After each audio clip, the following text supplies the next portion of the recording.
Welcome to another episode of Fill in the Blank. I'm here with Christopher Rourke, my conspiracy companion. Hello. We're about to take another adventure into the Jedi Project. What is the Jedi Project, Chris? To me, it sounds like someone's trying to use the Force. But from what I understand, it is another remote viewing project. Yes, sir. It is actually what was inside of what is also gets messed up as the Stargate Project. This is also a lot of influence of this takes place in Men Who Stare at Goats. So the Jedi Project at Fort Bragg. At first glance, the goat shed at Fort Bragg in North Carolina could be anywhere in the world. 30 goats were happily munching on their hay and staring at the blank concrete walls of the stable. Every few minutes, one of the goats would stop chewing, begin gasping for breath, and then nonchalantly carry on eating as if nothing had happened.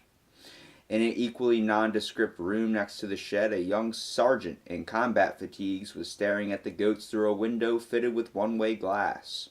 2 soldiers and a general were anxiously watching the sergeant. Ever so often, the general would shake his head slightly, and worried look would cross his face. The sergeant took another swig of coffee, and then something extraordinary happened. Goat number 17 let out a silent bleat, kneeled over, and died. "My God," said the general, "it works." The sergeant nodded silently. He just managed to kill the goat using nothing more than psychic powers of his mind. Finally, after years of research, the U.S. Army's Project Jedi seemed to be on the verge of success. Project Jedi was a top-secret military project to create a breed of super soldier. If all went according to plan, the Jedi Warriors would revolutionize warfare. They would be fantastically strong and possess super intelligence, cunning, and intuition. They would use psychic remote viewing to spy on the enemy, disable nuclear bombs with telekinesis, and effortlessly kill with the power of thought alone. But not only that, they would have the ability to become invisible and at will and to walk through walls. So, that just sounds like Superhero. It sounds like Spartan everything program. that everyone always makes fun of about psychics. Like we wondered where it came from, and it's like this project documented because they legitimately I like where did they come up with it to begin with? You know what I mean? Like how did they say we can walk through walls, have invisibility, telepathically disable bombs? Like Well, a couple people wrote books saying that they've tried it and they've been able to do it, and then the general got influenced and got very inspired by it, much like how I get inspired to research stuff and get into stuff like this. yeah, That's the same thing he did. He decided to set up a program at Fort Bragg, and this is where the Men Who Stare at Goats, the dude was sitting in a room and he was staring at a goat, and the goat just fell. Now, in this one, the dude was staring at a bunch of goats, and one of the goats kneeled over and died after letting out a random silent thing. He was perfectly fine, nothing touched him, he just heart attack, I guess. yeah. So, is that a coincidence? Considering that they were doing that many times, it didn't just happen, like, he just sat him down and decided to do it that one time, and it happened. It happened many times. They were trying this for weeks and weeks and months. Now I think that the best control group would be have a group of goats that are not being remote viewed or remote telepathically, having their heart squeezed, whatever the hell he's doing with them. Have one and observe them and see if those goats will let out like some noises every now and again. I mean, the keeling over and dying thing. Maybe it was an uncomfortability factor in somebody watching them. That's what I'm saying. How many times have you felt like eyes were on you? Dude, and if you're getting stared at through a wall, and animals have like that sixth sense where like they can tell when storms are happening. If a deer is in the woods and it feels eyes on it, it will start to run. It's just like that's something that animals have. So I don't know why it would cause a heart attack, but You know like what the that creates in noises, my mind? huh? There is someone walking behind you. Oh no, Just turn around. You never heard that song? no. It plays on every single Final Destination movie. We're talking about psychics. What about that movie? Why is that not seen as bullshit? Well, but I want to get into that. it Because we is see a person seeing death and experiencing it, and then before it happens, and then avoiding it, and then death killing them off one by one. That movie was loved by so many people. And the thing is, would they even... It goes into a psychology trip, too, because would they even be dying if like, let's say every Final Destination, right?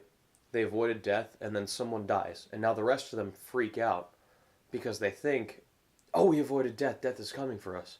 And now all of them put themselves in situations where, I remember I was watching one, and they all get in the same van and go on a trip because they're trying to find a doctor or something. And it's like, if they didn't all get into that van to find a doctor to preemptively help Pretty them. sure you're talking about Final Destination 2. Yeah. And the woman gets in a car accident. Yeah, like the woman's logs, driving. the logs will fall everywhere. Yeah, that was the second one. And the girl that was in that's the daughter of the singer to Aerosmith. Really? Isn't that nuts? That is nuts, dude. But I'm saying, do you think they psych themselves out after one dies? Well, considering that the guy grabbed a gun and put it up to his head and shot 6 times, it was a revolver, and all the bullets were blanks, and then it said it wasn't his time, and then they were seeing symbols of their deaths, of ways they thought they just had to kind of figure out how it was going to happen. Like, But they're psyching themselves out. But it seemed like it was the idea of death has a plan, and if you mess with death's plan, he will come around and find a way to get you in the long run. And now, theory with that, though. What if it's not death? What if it might be a remote viewer sending someone, this will happen, right? And then after that, completely fucking with them. How do you remote view a whole entire highway car accident? You could predict and just kill random people. Is that a terrorist act? No. Is death a terrorist? Like you remote view saying like, hey, this is going to happen. All right, let's avoid this. And then everyone who was on that off ramp in the second movie, now you start remote viewing to them, and you're telling them, okay, now this is how you're gonna die. And then eventually it's gonna be like, oh shit, I'm gonna die by getting a gunshot to the head. Much right? like if someone tells you not to spill a coffee because you like to fill it up so damn high, and then you're thinking about not spilling it, you end up spilling. You end up spilling. You exactly. end up focusing too much on it and psyching yourself out. That's it, and that's what I'm saying. What if the whole movie is not even about a death figure in a philosophical sense? It's more of someone is sending them messages to psych them out as a project. You just explained a whole nother movie called Tucker and Dale versus Evil. I've never seen that. They believed, since they've seen so many movies, it was a bunch of rednecks that were like really, really nice and really friendly, and it was a bunch of college kids going on a trip. So what's the usual stereotype behind that? There's going to be like a log cabin and like someone going to come kill them. Yeah, but it's going to kill the college kids, right? The rednecks are going to kill the college kids. Yeah.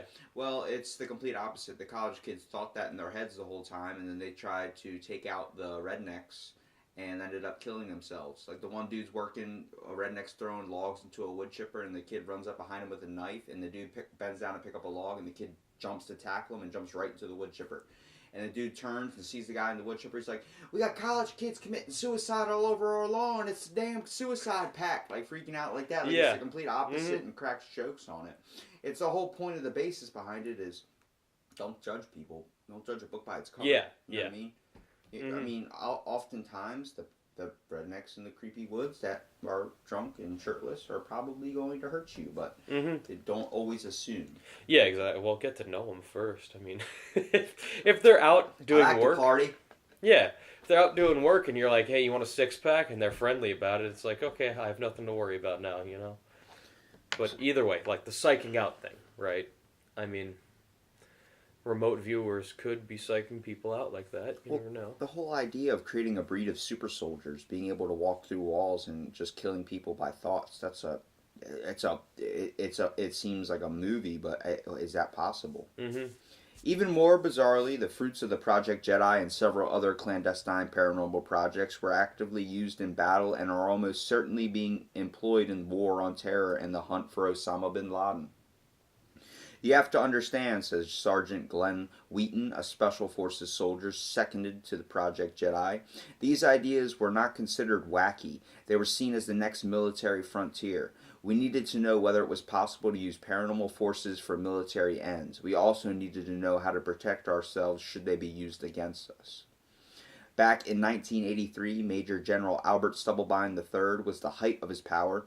He was one of the most America's distinguished soldiers and the chief of the U.S. Army Intelligence with 16 1,000 soldiers under his command. General Stubblebine controlled the Army's signals, photographically, and technical intelligence, and his numerous covert spying operations around the world. He was an instrumental influence in the U.S. invasions of Panama and Grenada. It was no exaggeration to say that Albert Stubblebine III was the heart of the America's military machine.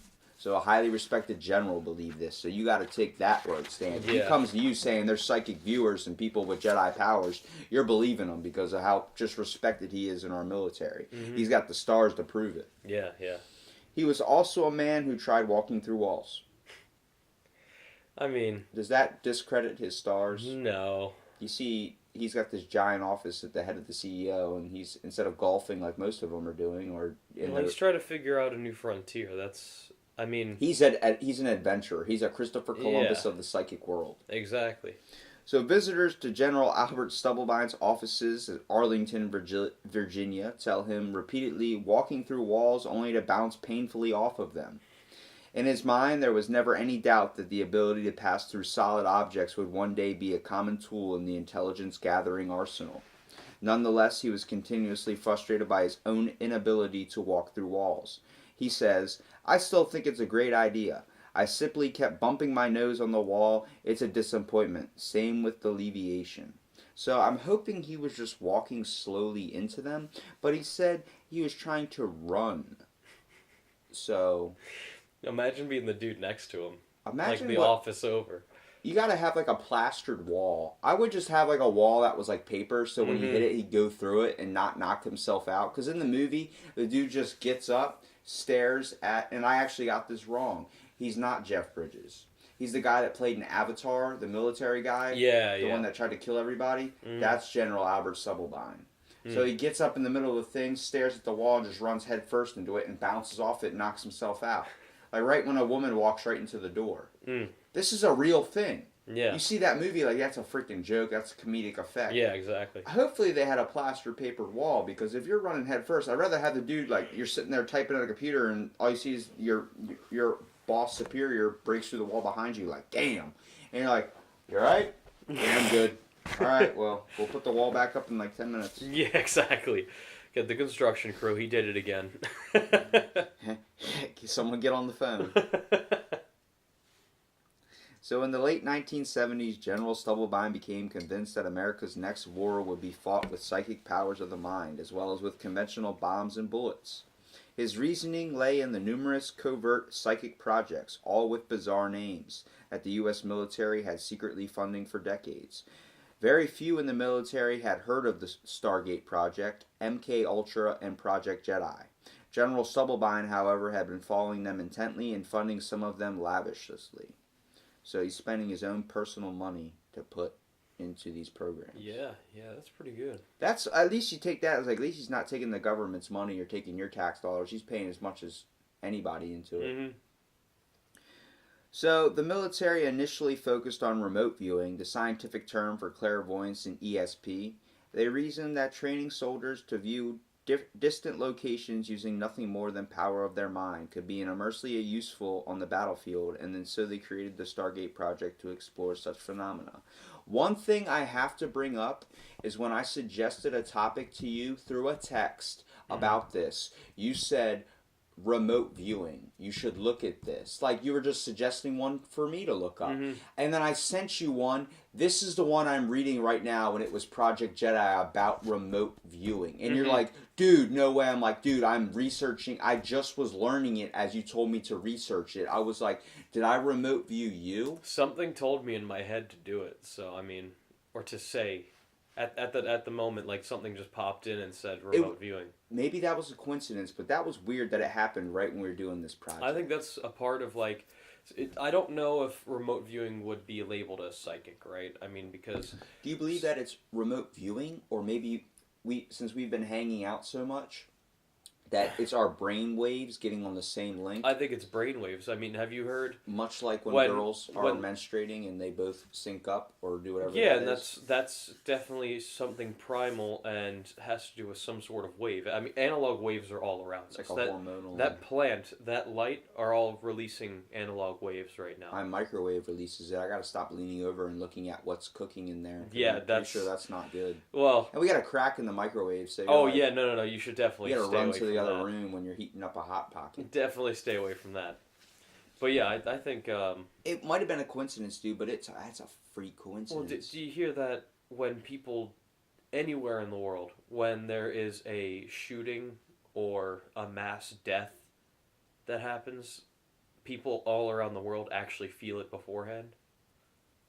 Like, that's just something like that sensing happens. it before it happens. Yeah, and Like getting a feeling that something bad's about to happen and it happens. beforehand anxiety rates skyrocket, and then afterward or during the event, depression is just increased almost immediately while people are dying. Well, the same thing Alex Jones brought up in the podcast with Joe Rogan. He was talking about how it seems that, when you experience deja vu, he said this psychic phenomenon is very common with younger people of before a matured age, like adults, because they have a way of seeing through the veil. There's research and documentation that supports that. Like there's a veil that we're kind of blinded by.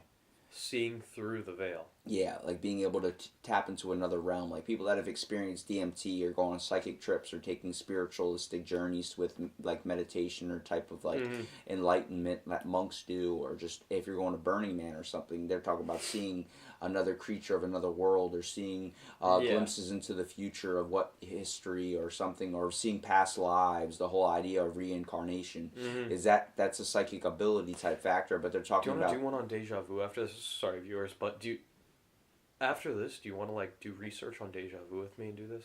Yeah, do you want to do it right after?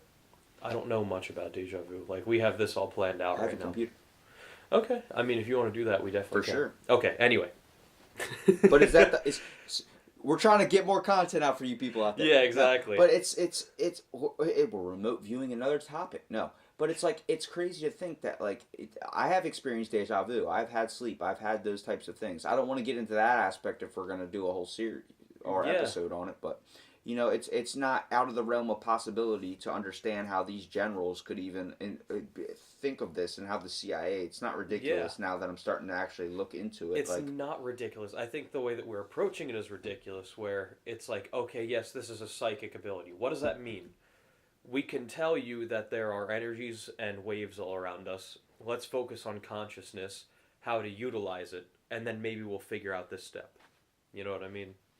I'm thinking it has to do with figuring out human consciousness first, but, a lot of stuff ties into that. This ties in together with the Stargate Project. Well, the directors of the Stargate Project began by funding scientists at Stanford Research Institute in California, one of America's most prestigious science academies.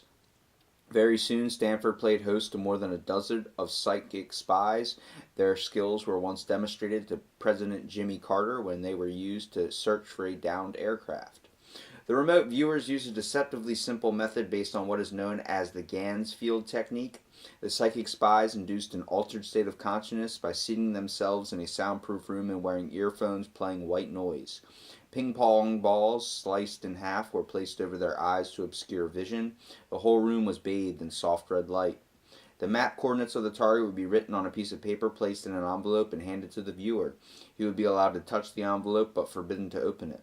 Alternatively, pictures of the target would be sealed in the envelope. The remote viewers would then slip into a light meditative trance, and their mind's eye would be drawn into the target location. Pictures, feelings, and impressions would then drift their minds from target to target, which might be located thousands of miles away.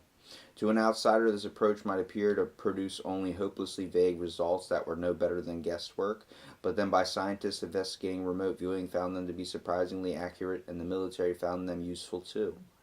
Joe Mcmoneagle was a Vietnam veteran and a remote viewer number one. His primary role was to use remote viewing to look inside Russian military bases and gather intelligence. He spent over 20 years as a remote viewer working for the U.S. intelligence at Fort Meade, Maryland, the headquarters of the National Security Agency. His work eventually earned him the Legion of Merit, America's highest military non-combat medal. That's crazy. For doing this or for... The whole project. Okay. So my success rate was about 28%, says Joe Mcmoneagle. This may not sound very good, but we were brought in to deal with hopeless causes.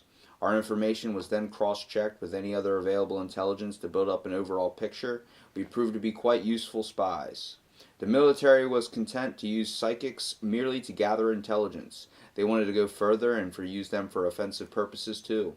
This drive soon turned to paranoia when the Americans learned of a huge Russian program to develop psychic and psychotonic weapons. Over 40 Russian institutes were involved. Psychotronic weapons use sound, radiation, or powerful electromagnetic fields to scramble the mind. Mm-hmm. The Americans were terrified that the Russians would use psychics to disable their nuclear missiles and psychotonic weapons to drive their soldiers insane. They were unaware that the Russians had discovered that psychotronics were a damn squib. So the Russians immediately were like, yeah, this is just stupid. And then America's like, oh, I think they're still experimenting. We got to make sure we're ahead of them. It's the whole idea of the space race as well. We started hearing they wanted to travel and look into the moon. We were like, we're going to beat you there. America's always got to be number one. Yeah. Spend so much damn money on that, too.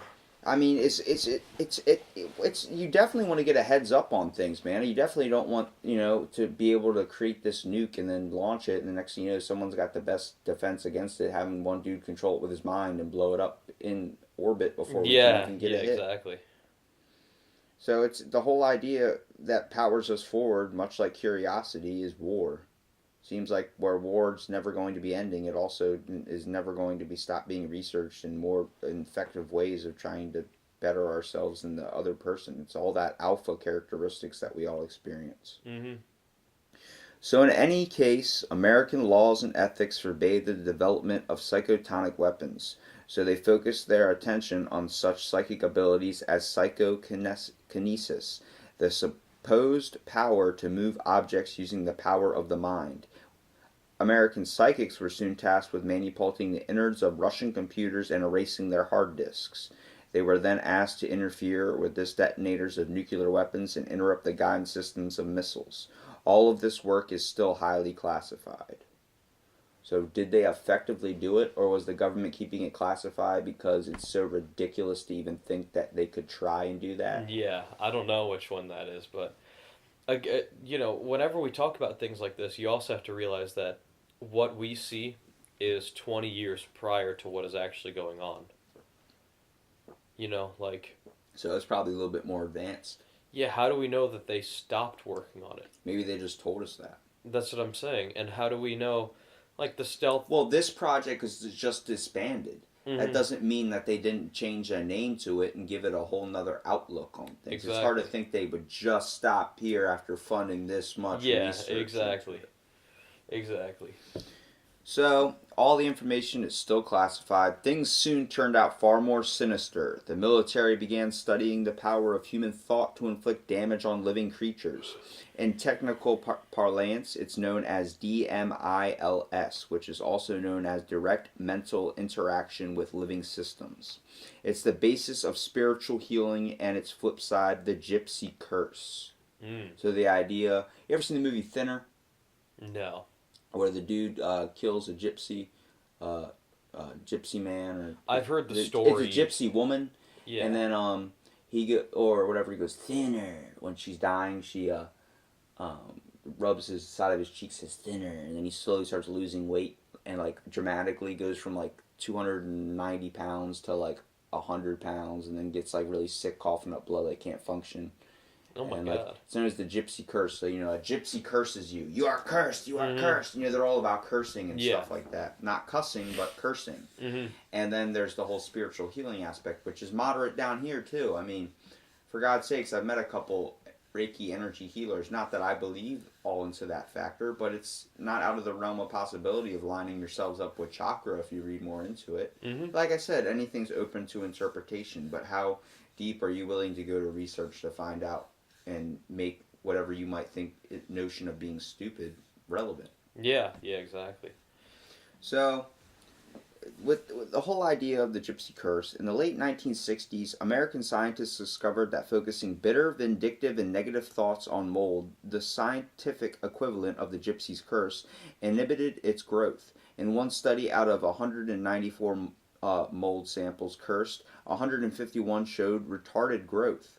And if all that wasn't strange enough, in later experiments, some of these attempting to influence the mold were stationed 15 miles away. Other scientists soon found the negative thoughts could also slow the growth of food-poisoning bug E. coli. So just thinking, you're terrible, you're not going to work, you're not going to work. And then that's the same. I mean, that's the same thing you can do to somebody who's trying to better their lives. You're just a piece of crap, and like you giving them a bunch of negative thoughts. Nobody, a plant doesn't grow in the shade; it grows in the sun. Mm-hmm. That's a great metaphor. That is a really good metaphor, actually. I'm inspirational. The military immediately saw implications of the work of DMILS could be harnessed by their psychic spies. They would become the perfect assassins. It was only natural then for the military to turn their most accomplished psychics for help. One of them, a youthful Yuri Geller, was asked to kill a pig. There was just one problem, which hadn't occurred to his handlers. Yuri was a vegetarian with an abiding respect for all life. Damn. Trying to get a vegetarian to kill a... That probably is the most thing with these psychic Jedis. We're all probably vegan. Yeah. Maybe like in Scott Pilgrim, dude. The fucking yeah, the vegan dude powers. got the vegan powers. Maybe that's the secret to unlocking your body and mind's true spiritual connection. Vegans, please comment below. They asked me to kill the poor creature using thought alone. Yuri says, I cannot tell you how shocked I was. I love animals. My powers cannot be used to harm. It's as simple as that. In those days I was young and naive, but in that moment I realized who I had become associated with. I catapulted myself out of that room and left the program. The military, of course, didn't abandon the project just because Yuri had left. It morphed into Project Jedi at Fort Bragg, headquarters of U.S. Special Forces. Sergeant Glenn Wheaton, a Special Forces soldier and a member of Project Jedi, recently told me of the attempts to kill numerous different animals. First they tried dogs, but the psychic soldiers couldn't bring themselves to kill an animal, especially when the creatures were looking at them with their big brown eyes. They finally latched on to goats. They reasoned that no one could empathize with a creature as ugly as a goat. Have I not said before how much I want a goat? Goats are adorable. I literally got my buddy from Germany to get me a goat horn. He goes, a goat? Horn? He goes, what are you talking about? I'm like, bring me a goat horn. He goes, what? I sent him like 4 pictures of a goat, of like with different horns. I was like, find a goat, break its horn. Give me. I like goats. Dude, my family There's in a Norway. goat farm in Bishopville. No way. Yeah, baby goats. I told my buddy we gotta rob it one day. Dude. Hopefully the people do not listen to this podcast. That would suck. Mm-hmm. So, one of the special forces, Michael Ecanis, could stop the heart of a goat just by thinking about it, says Sergeant Wheaton. I watched him do it. Blood began to drip from its nose, from froth, then started to bubble from its mouth. The creature fell on its side, had a fit, and died. I can't take longer than 30 seconds. It was chilling to watch. We realized soon after everything comes with a cost. Michael suffered a sympathetic injury to his heart. Maybe it was karma. So he believed that since the goat that I told you about in the beginning, that died, he believed that there was a karma effect that it caused him to have eventual, like a heart tumor concussion. Which is the same thing. The guy they're talking about, Michael Ecanis, is George Clooney in the movie. So throughout the movie, George Clooney was acting like he was cursed, acting like he knew something was wrong with him. And they did this technique, I don't know if this article mentions it, but it's called cloudbursting. And they would stare at clouds in the sky. All the Jedis did this. They would stare at clouds in the sky, and it was like a mind trick. They would disperse it with their mind. Like the cloud would just clear up if they were staring at it long enough. George Clooney was like, ready? See that cloud up there? Watch it closely. Watch. Ready? Now! And he'd go like that, and then next thing you know, the cloud would just disperse. Holy shit. But he believed that some dude gave him a curse or some type of technique it was turned into. But this is talking about karma. That his heart was cursed with like he got a heart tumor because he killed a goat. Yeah, I mean... You believe it enough, you probably start to get injured in a way. Exactly. News of the U.S. military's involvement with psychic spying and the Jedi Warriors gradually leaked out. The psychic programs had also been controversial within the military. Many opposed them on religious grounds. They were seen as satanic. Others saw them as deeply irrational and unbefitting for a modern military. It was hardly surprising then that General Stubblebine was quietly retired. The Stargate Project was then downsized and eventually transferred to the CIA before it closed down. In 1995, the Pentagon finally confirmed that they had indeed investigated paranormal phenomena in the natural interest. They also argued that Russians, using psychics, the U.S. must investigate such phenomena too. To defuse the row with immediately appointed 2 external scientists to investigate their research, it was a classic fudge. They knew that everyone would focus their attention on the more believable Stargate remote viewing program. The rest was deniable. After more than a year of waiting, the results of the external audit of the military's work was released. One researcher, Ray Hyman, concluded that the military had proven scientifically that psychic powers appeared to be a real phenomena, but could not bring himself to actually believe in them. The other professor, Jessica Oates from the University of California at Davis, concluded the psychic phenomena are indeed real. The U.S. Army had genuinely discovered a way of harnessing the paranormal. That's a bold statement. It's hardly surprising, then, that all the claims from the U.S. military had been reactivated its psychic spying program. I have spoken to 4 former psychic spies. All agree that the U.S. is actively hunting for bin Laden using remote viewers. Only one Sergeant, Glenn Wheaton, would go on the record to say, "Sooner or later, bin Laden will be found," he says. "His location will be narrowed down to 405 locations that we all hit simultaneously. And what of Project Jedi? That's dead and buried." Well, that's the official line, anyway.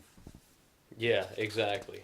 So, with all that going into Final Destination, remote viewing, going into the Jedi powers, and being able to kill a goat with your mind, is this believable to you? Even though this is coming from, they have evidence and it's major, like, is it all coincidence, or is it, what do you choose to believe? I choose to believe that it is real, but I would love if they released more information about it, like, so that way I can make a conclusion, you know?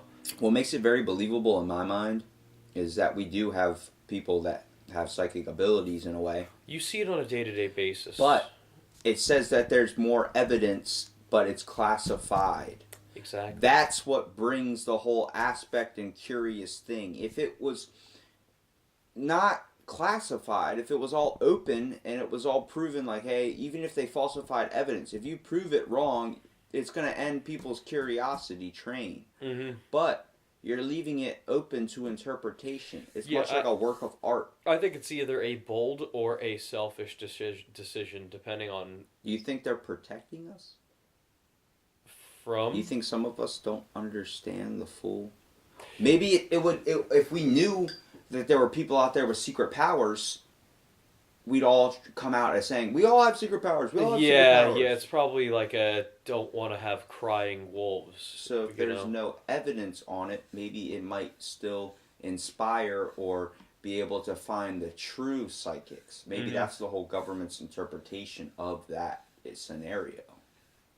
And I think that sometimes, like, people put puzzles online, like, randomly, and it's like one person posts, and it's like, find all these things, and then if somebody does it, both accounts are deleted. You know, it's like, I wish I could go into more detail, but like, they pop up every now and again on sites like Reddit and 4chan and all that jazz, and it's like, it's normally like, what cities would this image be appearing? And if somebody can DM them correctly, normally, like, this is all I've heard because I have not done it, but this is all I've heard on the internet. Sometimes, like, there's like, people will accurately guess each of the things that the dude's telling them, and then it's just like gone. Both accounts are deleted. Well, hopefully this inspired some people to actually look into it and might be, draw your own conclusion from what you think the Jedi Project is. And first of all, is it coincidence, or is it supernatural or paranormal? Whatever you want to believe. There's people that believe in ghosts. You're telling me you can't believe that someone can predict the future? See, and I mean, you can also tie ghosts back to energies and waves as well. So, I mean, Maybe everything's connected to wavelengths. Wavelengths, energies, whatever If you it is. can follow the aspect of someone believing that there's an all-powerful being that sits on a white gold throne or something like that created all kind, why do you think that he might not have gifted some people with a certain ability to find into this? And if you feel like you have that ability, have your friends test you. And if you don't want to read into the project anymore, you can always take your own interpretation from what we said, or spend a good couple hours watching Men Who Stare at Goats and get a good laugh. It involves George Clooney, so, and the guy that played Obi-Wan Kenobi in the remakes. Really? Yes. Hey, look at that. Hey, he's pretty good. Well, thank you everyone for listening to this episode of Fill in the Blank, and stay tuned for our next episode. Peace.